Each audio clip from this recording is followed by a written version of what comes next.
remercier tous les représentants de la presse présents ce matin, à 2 jours du changement d'année, 3 jours en fait. Et donc, ben voilà, donc il a été décidé d'organiser une conférence de presse focalisée sur Publis, mais peut-être en guise d'introduction. Tu connais déjà tout le monde, Paul, Bernard Lebel, président du CCLP. Pas encore rencontré, mais je vous ai vu en photo sur le web.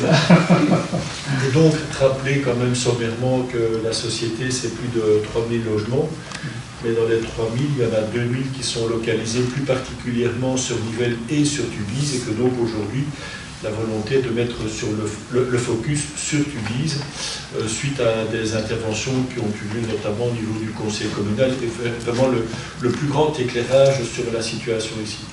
Donc voilà, c'est en guise d'introduction. Je vais passer la parole directement à Michel qui va poursuivre la conférence de presse. Merci Pierre. Ben, effectivement, donc, on a été interpellé au conseil communal par un conseiller qui, soi-disant, faisait un constat accablant de la situation dans les clos. J'avais répondu à l'époque que c'était loin d'être le cas. Il posait surtout la question sur le fait de la fermeture du local de la Croix-Rouge, puisque j'avais dû prendre un arrêté de fermeture suite à un problème de sécurité lié uniquement à l'utilisation et à la mauvaise utilisation du local de la Croix-Rouge. Donc de là, s'en est découlé toute une série d'interventions, justement en disant que c'était lamentable dans quel état se trouvaient les logements publics, les clos en particulier. Et il nous a semblé intéressant et opportun de communiquer nous aussi sur la réalité des choses et sur la situation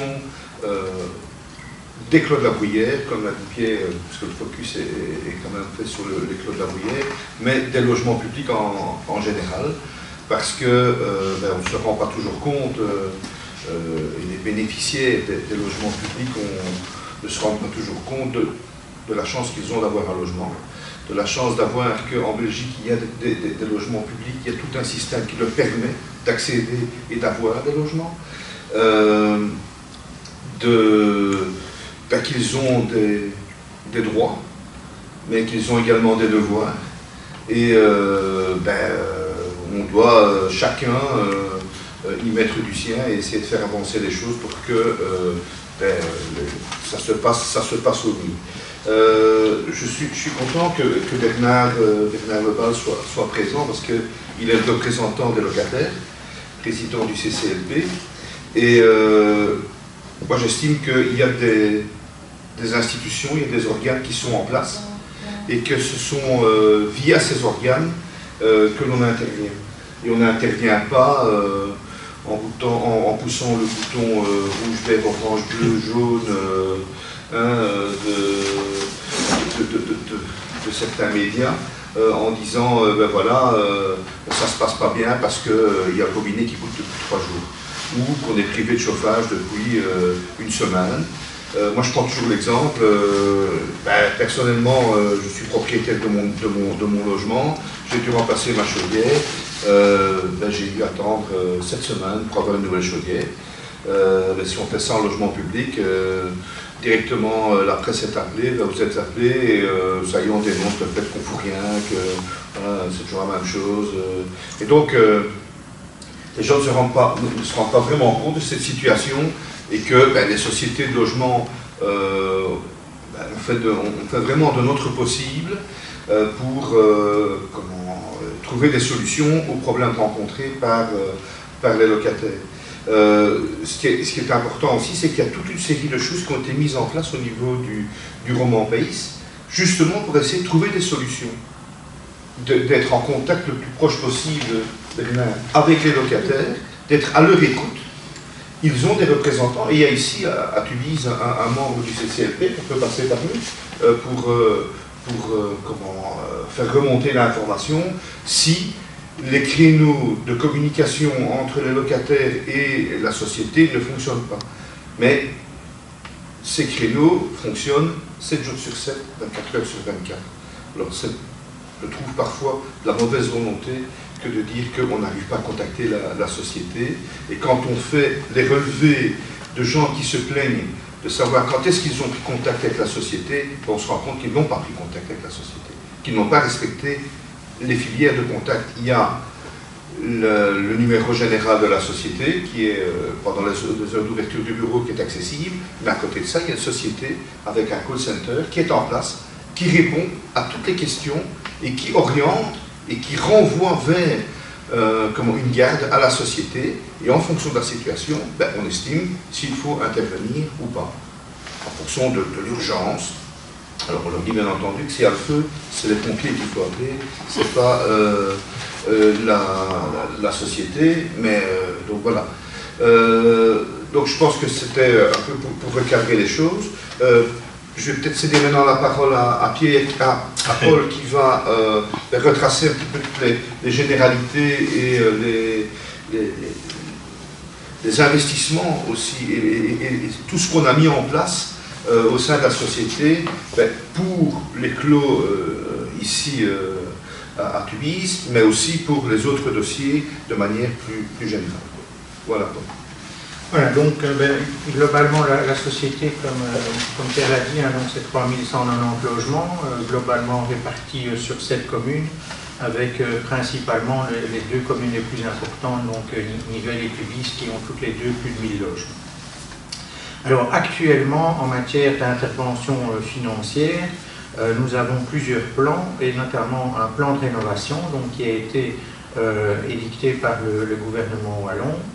Au départ, nous avions un peu plus de 700 logements à rénover, suite aux augmentations de prix et au fait que l'enveloppe financière est fermée. Le gouvernement nous a demandé de revoir un petit peu nos objectifs en termes de nombre de logements, mais donc ici on va approximativement rénover 600 logements. Alors pour Tubize plus particulièrement, donc il y a 2 lignes programme, une de 87 logements et une de 90. Une vraiment sur Tubize, je dirais plutôt au centre, le quartier du Stierbeek, et une sur le quartier Saint-Jean, donc qui lui est situé à Clabec. 3 rues sont concernées. Et globalement, ce plan de rénovation, c'est 32 millions d'investissements, 24 à charge de la région wallonne et plus de 8 millions à charge de la société. Alors quand on dit 8 millions sur fonds propres de la société, il faut bien se rendre compte qu'indirectement, ce sont les loyers des locataires qui viennent, entre guillemets, sponsoriser, puisque nous n'avons pas d'autres gentils donateurs qui nous financent au quotidien, et nous le regrettons dans le secteur de façon assez globale. La pérennisation du financement du secteur est un combat des directeurs gérants en général et pas que de moi.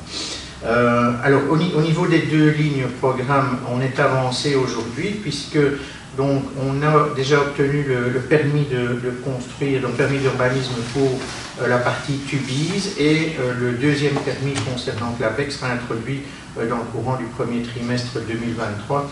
On a d'ailleurs rencontré le fonctionnaire délégué il n'y a pas longtemps pour faire une petite présentation des projets. Alors, au niveau de Tubize, et ça c'est parfois aussi notre difficulté dans certains quartiers. Donc vous voyez que sur un bloc de 4 logements par exemple, il y a 3 propriétaires et un logement public, et donc le logement qui fait le coin sera rénové, les autres pas, mais donc à chaque fois là nous avons les différents permis pour pouvoir rénover, et donc là on parle dans le cadre du plan de rénovation, on parle surtout de rénovation énergétique. Ça veut dire qu'on va venir impacter la façade extérieure, nouvelle toiture, nouveau châssis, pour permettre aux locataires de bénéficier d'un confort énergétique moderne. Tous ces investissements, finalement, ils n'ont qu'un seul bénéficiaire, c'est le locataire, puisque c'est normalement ces factures de consommation qui vont diminuer à ce niveau. Et donc nous avons forcément, il va y avoir un léger impact sur les loyers, mais très léger. Donc ça c'est pour le projet sur Tubize. Alors le projet sur Clabec, c'est un petit peu le même principe. Alors parfois ce sont des coloris différents qui viennent agrémenter les rues. Généralement le fonctionnaire délégué nous demande de rester dans le brun ocre orange, donc pour un peu respecter les tons de briques, et on vient couper avec d'autres crépis blancs Donc pour créer un peu un volume différent par rapport à l'existant. Donc vous voyez la différence entre ce que c'est aujourd'hui et ce que ce sera demain.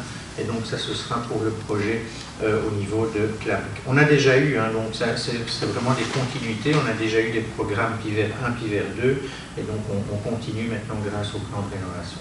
Il y a déjà eu des réalisations, notamment tout à fait. dans les deux quartiers, et c'est une continuité, donc on sait, les gens savent aujourd'hui, parce que comme il y a déjà des réalisations, ce que ça va donner demain, quoi.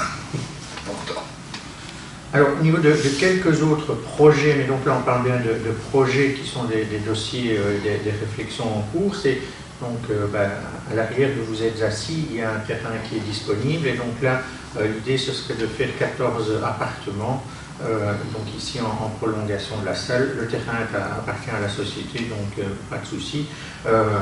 Aujourd'hui, je dirais la pierre d'achoppement, je reviens à ce que je disais, c'est le financement, puisqu'on n'a pas de programme d'ancrage actuellement au niveau du gouvernement wallon. La priorité est mise sur la rénovation, ce qui est tout à fait compréhensible, mais à un certain moment, si on veut aussi développer notre parc, il faut que nous puissions bénéficier de ces financements. Donc ça, c'est un premier projet. Alors, un deuxième projet qui est peut-être un peu plus évolué, mais qui nécessite quand même une réflexion, c'est ce qu'on appelle les projets HPE en Wallonie, donc haute performance énergétique. La société a répondu à un appel à projet du gouvernement wallon et a été retenue pour une vingtaine de logements qui seront situés aussi dans le quartier Saint-Jean, donc sur une parcelle qui est aménagée, donc vous la voyez sur la partie de gauche, donc c'est vraiment le rectangle qui est aménagé. On a déjà 5 logements sur le rectangle, et donc ici on envisage d'en faire 20 en plus. Alors la difficulté de ce projet, c'est que c'est un projet d'initiative dans le cadre du plan de relance européen, avec des délais très stricts, et l'Europe nous dit, si je crois que c'est 30 juin de mémoire, 2026, les logements ne sont pas occupés, vous nous renvoyez le subside. On parle quand même de 3,5 millions. Donc là, on est en train effectivement de réfléchir pour vérifier la faisabilité du projet. Donc 3,5 millions en subside, ce qui veut dire qu'en fonds propres, ça va faire 1,2 million d'investissement en fonds propres, donc soit par crédit, ce qu'on appelle les avances de la Société Wallonne du Logement. Mais donc là, effectivement, c'est un projet qui est en réflexion au niveau du conseil d'administration, notamment par rapport au respect des délais, parce que si on doit rembourser 3,5 millions à l'Europe, ce sera autre chose. Alors, au niveau des Clos de la Bruyère, peut-être en particulier, maintenant un petit focus sur ce quartier qui a été un peu décrié dans la presse récemment. Rappelez quand même que c'est un quartier qui comprend 356 logements, qui sont répartis dans 47 immeubles. Contrairement à ce qu'on pense, il n'y a pas que les 2 tours au niveau des Clos, donc il y a 45 R+2 et 2 tours de 7 étages. Dans chaque tour, il y a 46 appartements. Alors, au niveau des interventions, donc on a, et donc ça si vous voulez, je peux vous l'envoyer après, vraiment le détail, mais donc dans le Clos des Marronniers, pour l'année 2022, puisque l'article reprenait principalement le Clos des Marronniers, donc on a 9 immeubles, donc 8 R+2 et la tour, donc ça nous fait 94 appartements, 172 interventions, ce qui fait moins de 2 interventions par an sur l'ensemble des logements. Et donc, si vous voyez, au niveau de la tour, il n'y a entre guillemets que 46 interventions, 71 interventions pour 46 logements. Donc voilà, c'est pas énorme, puisque ça fait moins de 2 interventions. En gros, la moyenne sur les Clos, c'est 1 intervention et demie par appartement par an. Donc, ce n'est pas catastrophique, contrairement à ce qu'on a pu vivre. Et au niveau des communs, donc là, il y a forcément 46 entrées, le même nombre que de blocs. Et donc sur la tour 201, on a 38 interventions. Alors, une intervention en commun, ça peut être un dégagement de papier-carton qui ont été abandonnés par les locataires. Pour nous, c'est une intervention, c'est comptabilisé. Et donc, voilà, ça peut être un nettoyage dû à quelqu'un qui, malheureusement, a été malade et pendant une petite fiesta, descend dans les communs et n'arrive pas à arriver jusque chez lui, est malade dans les communs, mais ne nettoie pas après. Pour nous, c'est une intervention aussi. Donc voilà, donc globalement, les Clos, c'est 1 intervention et demie par appartement par an. Donc, au niveau du graphique, on voit effectivement que si la majorité des interventions qui sont prises en rouge sont au Clos des Marronniers, mais c'est le plus grand des 6 clos, c'est un peu normal. Par contre, au niveau de la tour, vous voyez que le rouge clair est moins élevé au niveau de la tour que dans les autres logements du même Clos des Marronniers. Donc ça, c'est au niveau des interventions techniques. Et donc, ce qu'on a fait aussi, c'est que nous avons un chef d'équipe qui est ici dédicacé dans les clos. Et donc, nous avons un relais maintenant directement au niveau du site par rapport à la société. Alors, vous parlez du plan de rénovation. On a aussi eu un plan d'embellissement. Plan d'embellissement qui nous a permis de faire des petites infrastructures dans le quartier, des tables de ping-pong, des emplacements spéciaux pour les vélos. Il y a un agora space aussi ici un peu plus bas qui est installé. Nous avons, ça c'est peut-être qui est plus visible également, c'est dans le cadre d'un parcours d'artistes qui existe dans la ville de Tubize. Nous avons donc, après la rénovation extérieure de la tour, c'est installé une fresque. Alors, fresque qui émane d'un artiste gourmet, dont j'ai oublié le nom, Jean-Claude Servet. Voilà. Et donc, il nous a aussi valu quelques remarques, parce qu'on imaginait quelqu'un qui était en train de se suicider, et donc nous avons prévu une plaque qui va permettre d'expliquer qu'en fait non, c'est juste un jeune homme qui se lance un défi de se lancer dans une rivière du haut d'un arbre, et il arrive et il est toujours vivant après son plongeon, donc c'est intéressant de le savoir. Et donc c'est un peu l'idée. Mais ça, effectivement, quand vous passez maintenant dans les clos et qui fait pleine luminosité, ben c'est assez marquant maintenant comme espace. Alors ce plan d'embellissement, il n'y avait pas que ça. Ce plan d'embellissement, c'est 300 000 € d'investissement sur les clos. Donc vous voyez, on a fait le remplacement des boîtes aux lettres, ce sont ces boîtes aux lettres sécurisées, la renumérotation des étages, des panneaux valves. Donc voilà, toute une série d'investissements, mais de nouveau 300 000 €. Et en ce qui concerne les deux tours, donc Marronnier et Peuplier, on est en train de regarder aussi pour resécuriser les portes d'entrée, parce qu'elles ont déjà été remplacées, mais elles ont aussi déjà été vandalisées. Et donc, on est en train de regarder dans le cadre du même plan, parce qu'il y a des soldes de subsides, pour pouvoir remettre d'autres portes plus sécurisées encore. Et voilà, maintenant, après la sécurisation, ben, nous, on peut l'apporter. Maintenant, si le locataire met un morceau de bois en bas de la porte pour empêcher qu'elle se ferme, la sécurité, elle est perdue. Alors, autre gros investissement qu'on a fait dans le quartier également, c'est tout un plan d'égouttage. Donc, lorsque nous avons racheté les clos il y a quelques années, le bourgmestre nous a dit qu'il fallait qu'on ait un regard sur les clos de la Bruyère. En fait, c'est un quartier très particulier parce que quand vous promenez dans les clos, vous êtes un peu dans un no man's land. Les voiries sont à nous. Les voiries n'appartiennent pas à la commune. Donc, on voudrait bien le remettre. On a un accord de principe avec la ville, mais la ville a dit OK, mais il faut qu'on soit sécurisé au niveau du plan d'égouttage. Et donc là, on vient d'investir 654 000 € pour refaire l'entièreté de l'égouttage dans le quartier. D'où pourquoi la ville n'a pas directement. Sinon, c'est à notre charge. Alors, quelques autres chiffres en général maintenant. Donc, le tableau de gauche reprend ce qu'on appelle la cotation annuelle. Donc, vous avez vu, donc on a 1000 logements sur Tubize, mais ça ne veut pas dire qu'on peut avoir un logement dès demain au niveau du comité d'attribution. Donc, en moyenne, si on prend Clabec, on attribue 12 logements par an. Et sur Tubize et Saintes, c'est 8 logements, donc c'est pour ça que c'est englobé dans Tubize, parce que sinon on serait à 0, quasiment au niveau de la moyenne. Mais au niveau de Tubize en général, donc Tubize centre et y compris les clos, on est à peu près à 30 logements par an. Donc voilà, il y a une certaine rotation, mais sur 1000, ça n'est pas énorme, ça c'est clair. Et donc si la société pouvait avoir plus de logements encore, on en serait très content. Et autre point, je vous le disais tout à l'heure, que l'importance des loyers est primordiale chez nous, comme dans toute société, puisque ce sont nos principales recettes. c'est le chiffre du contentieux. Et donc, je n'ai pas encore les chiffres au 31 décembre. J'ai repris les chiffres au 31 décembre 2021. Globalement, on sera à peu près dans les mêmes eaux, en tout cas en matière de pourcentage. Donc, on a actuellement un contentieux qui est à 0,46% du chiffre d'affaires. Donc, ça représentait l'année passée un peu plus de 100 000 euros. De mémoire, au dernier CA, on a présenté un chiffre à 74 000 euros, je crois, d'arriérés de loyer uniquement. Donc ce n'est pas énorme, mais c'est un travail de tous les jours de notre service loyer aussi. Voilà, après, comme je le dis, les petits cents font les grands euros.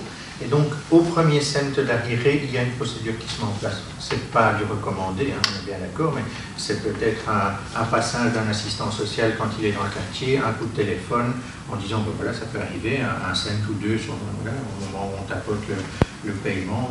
Mais c'est important de réagir dès le départ. Voilà, je crois que c'était un petit peu les grands chiffres et les grandes infos que je voulais vous présenter aujourd'hui. Donc, aujourd'hui, on est à 101 ans.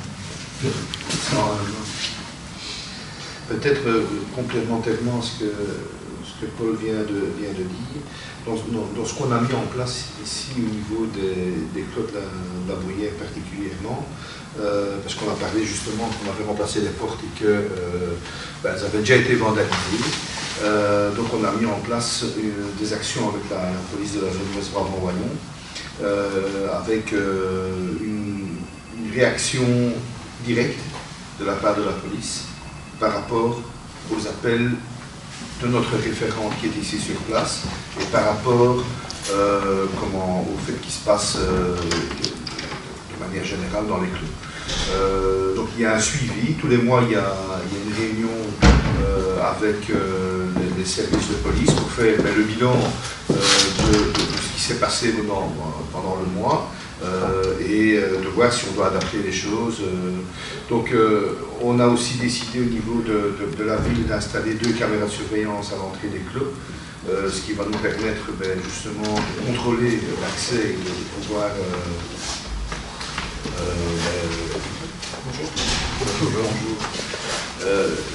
de pouvoir vérifier les in et les out au niveau du quartier. Ce que Paul a dit, le quartier est un peu un niveau, puisqu'il y a les entrées et sorties, donc on surveille les deux, alors on surveille carrément les accès. Je pense que ça c'est important et ça porte déjà ses fruits, parce que on se rend compte qu'on est averti de situations et on peut intervenir de manière beaucoup plus rapide et efficace que si on n'avait pas mis cela en place, parce que le fait de communiquer, de se parler, ça permet justement d'améliorer la situation. Je pense que c'est important aussi de le souligner. Donc il y a vraiment une bonne collaboration entre les services de la zone de police, les services de la ville et les services du Romand Pays qui travaillent de concert pour essayer d'améliorer la situation au niveau de la sécurité dans les clos, puisqu'on a parlé tantôt de vandalisme. Donc, je voulais préciser cela aussi. Oui, vous vous en doutez, j'ai été un petit peu cheminé dans le quartier dont vous venez de parler.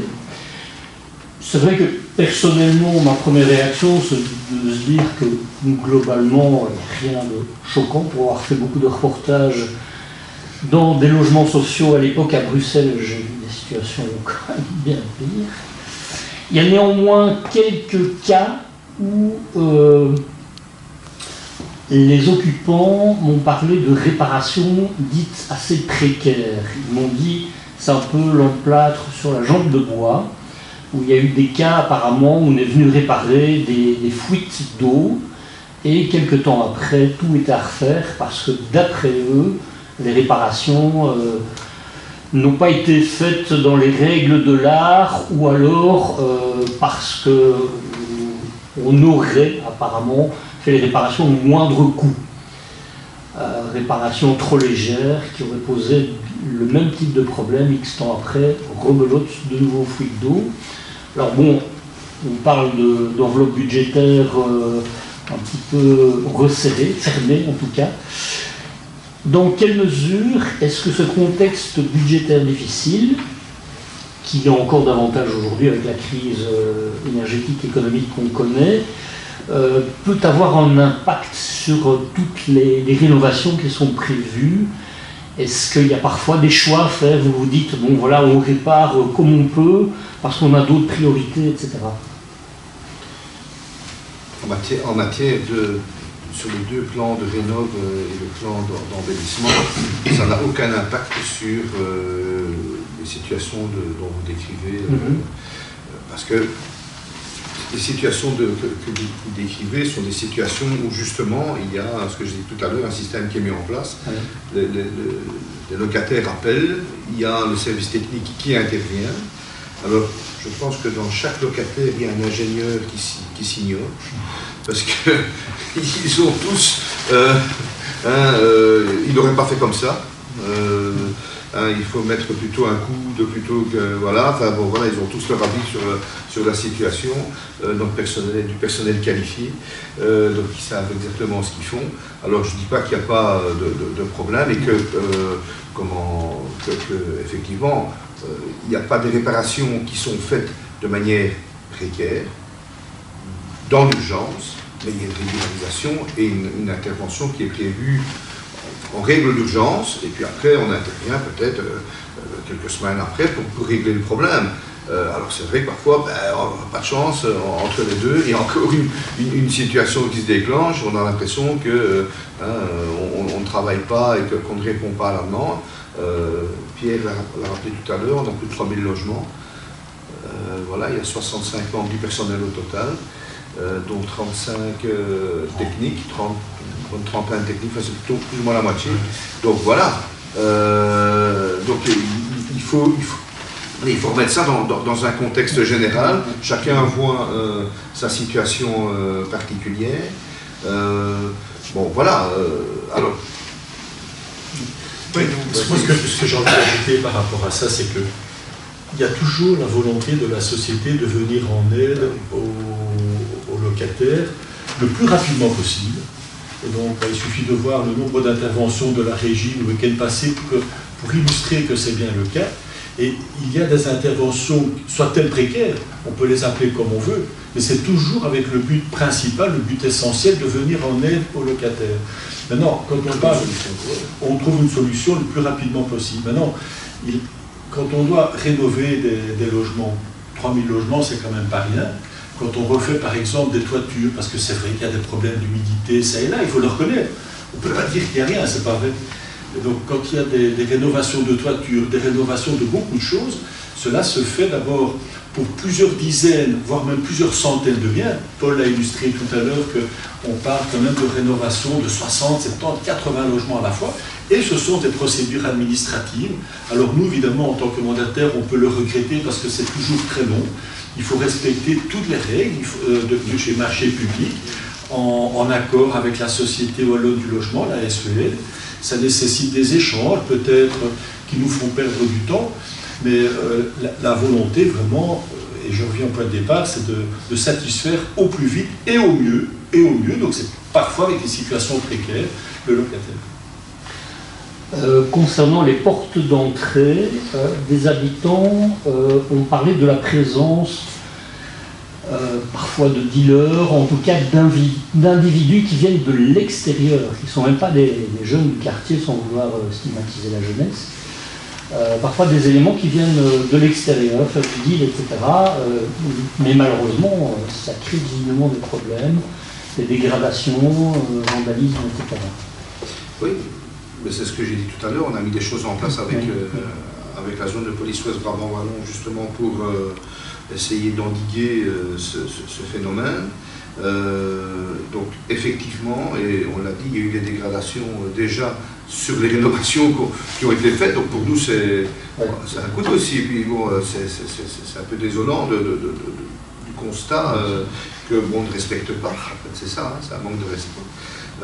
Mais on part aussi du constat que si des gens arrivent à entrer dans l'immeuble, c'est qu'il y a dans l'immeuble des personnes qui le laissent entrer. certains locataires disent voilà, cette porte d'entrée-ci n'est plus fonctionnelle depuis un certain temps, un peu impossible de la verrouiller.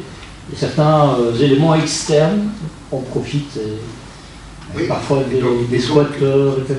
Donc au départ, c'est parce qu'il y a, effectivement, il y a des personnes qui détériorent, oui, et qui profitent, qui savent que il y a une porte qui Là, ils connaissent les failles. ben voilà, et ils en profitent. Ça c'est clair, et forcément on les retrouve dans les communs, on les retrouve. Donc c'est pour ça qu'on a mis en place ces actions avec la police, que notre référent qui est sur place le matin fait le tour, vérifie les portes, vérifie les accès, s'il y a des éléments qui sont interpellants. Il a un contact direct avec la police et la police vient constater, on essaie, et en même temps avec le service technique, pour essayer de réparer et de remettre le tout en état. Pareil pour la problématique des ascenseurs. Les ascenseurs, on nous dit oui, les ascenseurs sont en panne, il y a des gens qui sont bloqués depuis 4 ans au 6e étage et que c'est faux.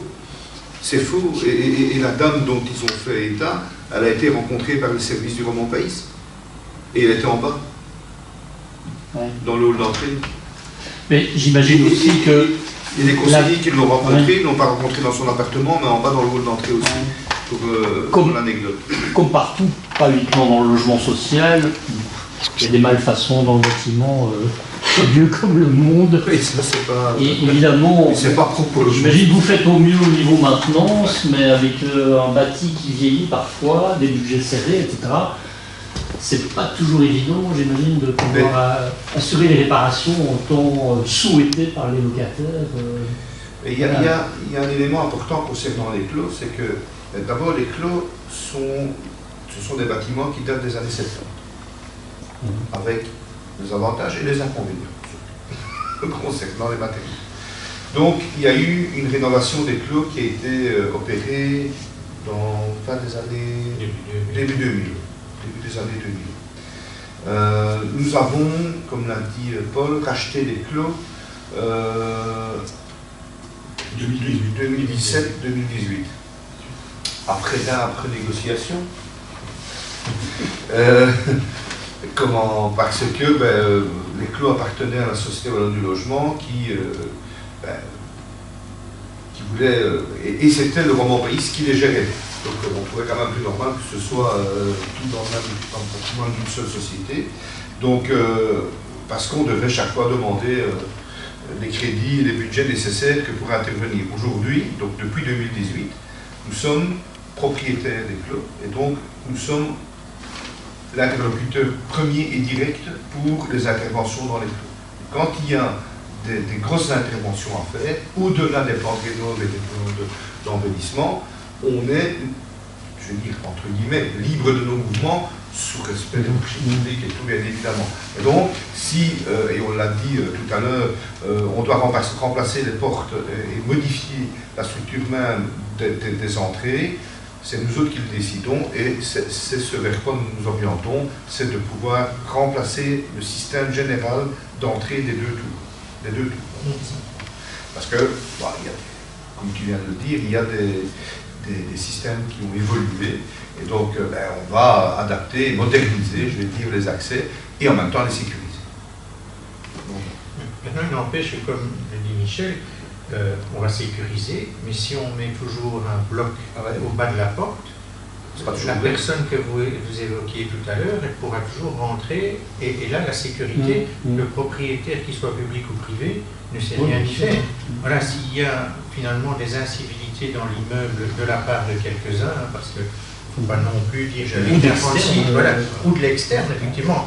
En plus, un propriétaire ne sait pas dire vous ne rentrez pas chez moi, surtout si en plus on lui ouvre la porte. Mais il n'y a pas que pour les intrusions le problème, c'est parce que dans tous les logements multiples, tu dois avoir des portes coupe-feu. Et si on laisse une porte coupe-feu ouverte, c'est dangereux pour tout le monde. Et c'est déjà arrivé. Et ici, on a essayé de sensibiliser les locataires par une communication, parce que certains nous ont dit ouais mais bon, à chaque fois que le gamin rentre, il sonne, alors il met son sac. Ben non. Parce que oui, le sac, le gamin il peut rentrer, mais tout le monde peut rentrer. Et donc on essaie de sensibiliser les gens en disant écoutez, ne pensez pas rien qu'à vous, pensez vous êtes en habitat groupé, donc vous devez respecter les autres aussi. Et voilà, donc ça c'est pas toujours facile à le faire comprendre et à faire passer le message. Derrière tout ça, derrière certains articles, on a l'impression aussi qu'il y a peut-être dans le chef de certains locataires comme une sorte de règlement de compte ou des conflits qui sont devenus carrément interpersonnels, non? Entre voisins? Non, entre certains locataires et certains membres du groupement Pays. C'est un petit peu l'impression que j'ai eue. C'est-à-dire que parfois des gens, les mêmes interlocuteurs, oui, forcément. Des gens qui sont peut-être un petit peu plus en dedans, un peu plus revendicateurs. Souvent, c'est les mêmes personnes qui vont réclamer. Parfois, les choses s'enveniment.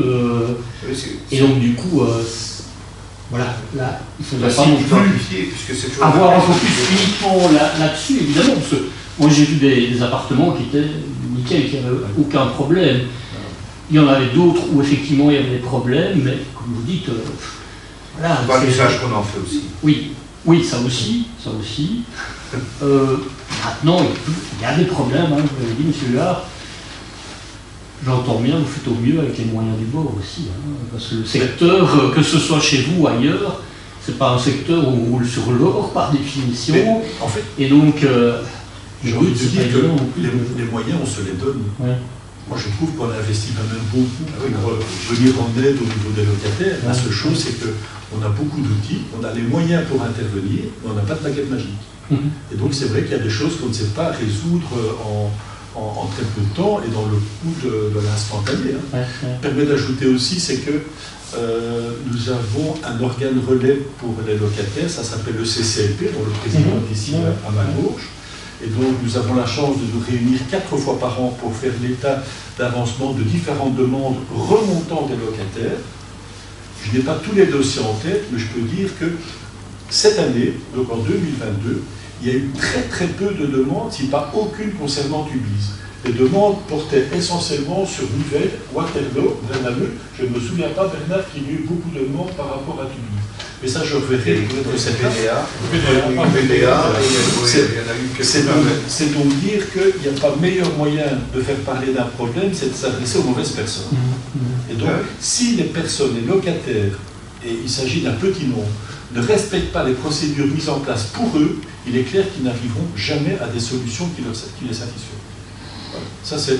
Peut-être qu'il y a aussi des locataires qui ne connaissent pas la complexité des procédures à mettre en place, etc., qui se disent mais qu'est-ce qu'on attend pour venir chez moi? Vous l'avez expliqué tout à l'heure. Voilà, c'est pas comme un particulier qui peut se focaliser sur un seul dossier et faire en sorte d'avancer la même procédure plus rapidement aussi. Vous avez plus de 3000 logements, donc sans doute que effectivement. Mais là, le temps d'intervention est très rapide. Si vous téléphonez au numéro de la centrale téléphonique, on réagit très vite. Parfois, dans la demi-heure, on intervient, et donc, tout dépend du degré d'urgence, bien entendu. Et il y a une appréciation qui est faite, parce qu'il y a ce qu'on dit. On est inondé, il y a une fuite d'eau, on est inondé, tout l'appartement est inondé, et vous avez juste un filet d'eau pour vous arriver. Donc, les gens sont... Voilà... Ils ont tendance à vouloir parfois gonfler la situation, comme j'ai dit tantôt, quand il y a qu'on appelle les pompiers. Ça... Il n'en demeure pas moins qu'on doit apprendre de la situation et que donc les procédures d'appel de la société, on va les rappeler notamment sur le site internet qu'on a lancé l'année passée, parce que bon, il y a probablement une rotation aussi au niveau des locataires, des procédures qu'on oublie. Les gens ne sont pas toujours bien informés. Donc on va rappeler tout ça sur le site internet, je pense que c'est la meilleure manière de se placer une newsletter aussi. Donc on va communiquer, il y avait un journal avant, niveau papier, je veux dire, c'est ce qu'on fait. Donc il y a une newsletter qui va être mise en place et avec, ça sera un moyen de communiquer. Enfin, on rappelle dans les valves, on a réaffiché les règlements, on a réaffiché tout ici dans les clos. Vraiment, pour rappeler aux gens les procédures, les gens ne lisent pas. Les gens ne lisent pas. Ils passent, ils rentrent, et les valves sont là, ils ne savent pas ce qu'il y a dans les valves. Voilà, donc, alors forcément, si on regarde de manière générale, moi je pense que ce sont, comme on a dit, quelques éléments qui font qu'il y a un sentiment, parce que c'est gonflé, et c'est gonflé, et je pense qu'il y a aussi un aspect politique des choses. Oui, clairement, c'est... Je vois ce que vous voulez dire. Non. Il faut savoir qu'on a aussi un service social, donc, qui est régulièrement ici sur les clos, qui a aussi une permanence avec le CPS de Tubize, donc qui est mise en place. Et donc la personne qui vient est régulièrement. Et donc des logements effectivement où il y a un manque d'entretien, ben, il y en a. Mais voilà. Après, notre assistante sociale, puisque c'est une dame, n'est jamais avare de rappeler qu'il y a des droits, mais aussi surtout des devoirs vis-à-vis du locataire. Et donc, même mon assistante sociale me propose parfois de lancer une procédure d'expulsion. Et donc, parce qu'elle se rend bien compte que la personne, lancer la procédure, ça ne veut pas dire aller jusqu'à l'expulsion, va peut-être être un moyen d'aider la personne, parce qu'on va mettre en place ce qu'on appelle un ménage accompagné, des services qui vont venir pour aider la personne, remettre l'appartement en ordre, mais pendant ce temps-là, effectivement, parfois pour nos techniciens, c'est parfois pénible d'aller intervenir dans les logements quand ils sont pas bien entretenus, si je peux. Et alors, par rapport à ce qu'on dit, il y a des gens qui connaissent très bien nos procédures. Parce que nous avons un système de tickets sur le site internet, on reçoit un ticket, on reçoit un mail sur l'adresse générale de la société, je reçois parfois un mail, c'est toujours la même personne, hein. Donc pendant ce temps-là, ça fait déjà 3 fois traiter le problème. Après, je reçois parfois un mail de Pierre ou Michel qui ont reçu le même mail, et donc il y a des gens qui connaissent très bien. Et donc, par contre, il y en a d'autres qui suivent la procédure très calmement, qui attendent, et qui ont le même service finalement. Je doute. Voilà. Et penser, je crois que c'est ce qu'un peu Michel vient de dire, penser que parce qu'on passe par le politique plutôt que par le système normal de la société, ça va plus vite, ça c'est pas. C'est peut-être aussi de la faute des politiques, non? Ça c'est... Il laisse sous-entendre, je ne parle pas de nous, hein. Il laisse sous-entendre que le fait de s'adresser à eux, ça va plus vite. Ce qu'il faut. Maintenant, ils prennent en main le dossier. Vous voulez dire Oui, dans certaines sociétés, puisque moi j'ai la chance d'entendre un petit peu dans d'autres sociétés, c'est tout à fait ça. Et c'est dommage. Quel est d'après vous, grosso modo, par rapport au chantier de rénovation, ce plan de rénovation qui s'étale quand même sur 5 ans, c'est ça, hein? Vous en êtes à quel pourcentage de logements rénovés à ce jour? Pour le moment, on est toujours dans la partie technique des dossiers, hein, donc je peux le remettre, hein, donc on va, parce qu'en plus on mène plusieurs plans, donc par des pivers 1, pivers 2, on a ce qu'on appelle l'axe 2 aussi qui est un pivers 3 qui lui est en cours, on va pouvoir lancer les commandes dans le début du premier trimestre.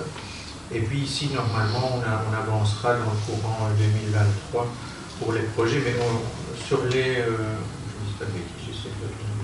Ça, c'est le dernier qui est mis en place, mais il y en a déjà eu 3 avant, oui, c'est ça. Et pour lequel on a quand même déjà des réalisations assez concrètes sur le terrain. Si vous allez au Sirbec, si vous allez au quartier Saint-Jean, si vous allez à la Maillebotte, vous allez au Sainte-Barbe, à Sainte-Barbe aussi, il y a des travaux qui sont en cours. Donc là, il y a plusieurs étapes. Dans le dernier qu'on vous a présenté, ça c'est des dossiers techniques qu'on met en place maintenant. Donc voilà, donc les 4 dernières lignes, là on n'a pas encore d'architecte, mais c'est normal, hein, ce sont des lignes 2023 ou 2024. Donc pour toutes les autres lignes, on a au minimum un architecte. Et donc actuellement, on attend le permis d'urbanisme pour la première, donc qui est à Nivelles. On a le permis pour Blédor, donc c'est Tubize, ce qui veut dire qu'à partir du moment où on a le permis et l'accord de la Société Wallonne du Logement, on peut lancer le marché pour désigner l'entrepreneur. Mais voilà, on parle toujours de moi finalement. Donc, mais je sais que c'est compliqué de donner un chiffre, mais dans ce plan de rénovation sur 5 ans, combien de logements, grosso modo, doivent être rénovés Et on est à combien de logements rénovés à ce jour? De mémoire, c'est 582 à rénover et 0 rénové aujourd'hui, puisqu'on est dans les procédures administratives. Technique. Oui, oui, c'est ça. Et en 2023, Voilà, en 2023, pour moi, on sera dans les premières, donc les 65 et 87. Ouais. Mais c'est important aussi quand même que allez, Pivert 1, Pivert 2, on a déjà rénové tout un logement. Je pense que Tubi, c'est 200, presque 300. Presque oui, dans la phase précédente. Dans la phase précédente, et voilà. Donc sur les 1000 logements, on en a 200, plus de 200 déjà qui ont été rénovés dans la phase précédente. Rien que sur Tubi, sur niveau, je ne sais pas combien ça fait. Et donc, n'oubliez pas que sur les 1000 logements, vous devez retirer les 356 des clos qui ont déjà été rénovés. Donc, et donc ici, on est quasiment à 200 nouveaux. Sur Tubi-Slavec. Par rapport à la crise énergétique, est-ce que vous avez changé vos plans initiaux en matière d'isolation, etc. Parce que bon, ça fait déjà quelques années qu'on insiste sur l'importance de l'isolation, etc. Réduire la consommation énergétique. Est-ce que vous avez davantage insisté là-dessus au regard de l'actualité de ces 2 dernières années? Je pense que le travail de la société et les plans Pivert 1, Pivert 2 le montrent, c'est que finalement on a même anticipé, puisque les logements qui ont été rénovés vraiment en améliorant la performance énergétique des bâtiments. Donc il y a certains logements maintenant qui font 30-35% de consommation en moins, je parle sous les techniciens, en moins qu'avant la rénovation. Donc voilà, donc ça c'est déjà des locataires qui peuvent déjà bénéficier des travaux qui ont été faits. Donc ça, je veux dire qu'on a quand même anticipé, on pourrait espérer qu'elle n'existe pas, cette crise énergétique. Et donc maintenant, on est dans la continuité de ce qui avait déjà été mis en place. Donc on va encore rénover. Tu as parlé de plus de 200 logements maintenant pour 2023 sur Tubize. Et encore en 2024 aussi, 2025, il y en aura d'autres. Donc quand on voit sur les 1000 logements que l'on a sur Tubize, plus de la moitié seront complètement rénovés. On va dire que ce sera l'autre moitié. Oui. Le banquier, directeur financier. Puis c'est vrai que à la base, quand on a construit ces bâtiments, les soucis énergétiques étaient encore très loin, et forcément on faisait des économies Justement, on a choisi, en construisant plus mince. On a fait le cadastre de nos logements, et donc on prend les logements qui sont les plus énergivores aujourd'hui, et on les rénove. Donc forcément, et on tend vers une certification B pour l'ensemble de nos logements. Ah oui, ça c'est bien, c'est quand même. Oui, justement. Donc, on part parfois de G, voire même de H. Oui, il faut remonter. Mais donc, notre volonté, elle est là. Et je pense que les logements les plus énergivores ont été ou sont prévus maintenant dans nos plans de rénovation.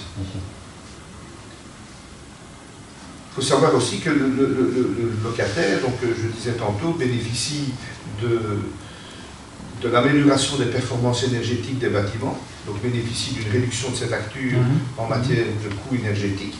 La société paye ces rénovations, mais les loyers ne sont pas adaptés proportionnellement aux travaux réalisés, ni proportionnellement aux gains réalisés par. Donc ils font vraiment des économies. C'est important de le souligner. Le locataire fait vraiment des économies, alors que la société supporte la totalité de la charge de la rénovation des bâtiments. Est-ce qu'avec le bail suivant, donc le locataire X restera avec la même grille, la même adaptation de loyer, oui.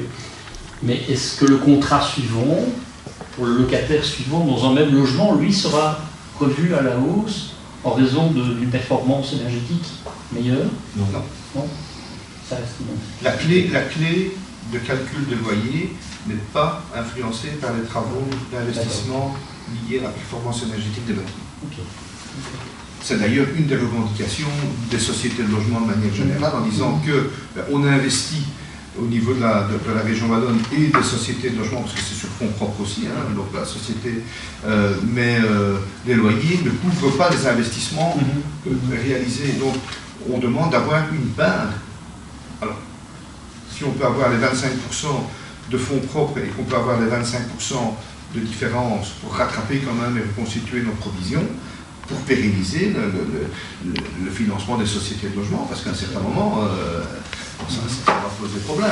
Donc là, c'est une des revendications du secteur de dire, attendez, nous on met, c'est très bien, parce que notre patrimoine forcément s'améliore et les performances énergétiques de nos bâtiments s'améliorent, ça profite pleinement à nos locataires, c'est le but, bien entendu, mais il faut aussi avoir un peu de retour vers la société, sans quoi, financièrement, les sociétés n'arriveront plus à un certain moment, on sera au bout. Et là, comment on devra agir. Mais donc on a alerté le gouvernement à ce sujet-là, avec le comité permanent de l'Union des villes et des communes. On a vraiment voulu mettre le point sur la table, et c'est dans le mémorandum des sociétés de logement pour 2024-2029. Monsieur Janut, je peux ouvrir juste une petite parenthèse qui n'a rien à voir avec le sujet du jour. En passant, je me suis fait la réflexion du nouveau quartier, qui visiblement avance bien au niveau du timing. On est dans les clous. On est dans les clous, ouais. On est dans les clous. Certains bâtiments seraient déjà même plus avancés que ce qu'on avait prévu au départ, mais les procédures sont là et il faut, pour la commercialisation et l'occupation, c'est pas tout d'avoir des bâtiments, il faut des voiries. Et il faut aussi les contrôles-pompiers, les cautionnements et tout ce qui va avec. Donc pour l'instant, tout ça se met en place. Mais ça suit son cours. Il n'y a pas de retard dû à la livraison de certains matériaux qu'on a acquis avec je veux dire, sur la partie travaux publics, non. Maintenant, sur la partie privée, moi, c'est pas nous qui gérons. Donc là, il y a la société TOM et la société Delzel qui actuellement construisent. Ça, je ne sais pas dire s'il y a des retards de leur côté. Enfin, les bâtiments sont là. Donc, voilà. Donc peut-être pour la livraison des cuisines équipées, des finitions, ça, peut-être. Mais bon, pour le reste, apparemment, ça suit son cours et le complexe commercial, ça se passe bien, parce qu'on a eu l'information avec suite au MIPIC, à Cannes, et donc la commercialisation, la pré-commercialisation des espaces de commerce fonctionne très bien. J'ai une ultime question pour vous, M. Huard. Je ne voudrais pas priver mes nombreux collègues de poser des questions. On a parlé de la rénovation des logements sociaux sur Tubize aujourd'hui, c'était un peu le focus là-dessus, mais grosso modo, à Nivelles, le plan de rénovation, on en est où? C'est tout à fait comparable, parce qu'en fait, les dossiers, je veux dire, avancent de manière parallèle. Ici, on a mis le focus sur Tubize, mais j'ai envie de dire que c'est tout à fait comparable sur Nivelles et dans les autres, enfin, plein aussi d'ailleurs. Là où il y a des dossiers, ça avance, tout avance en parallèle.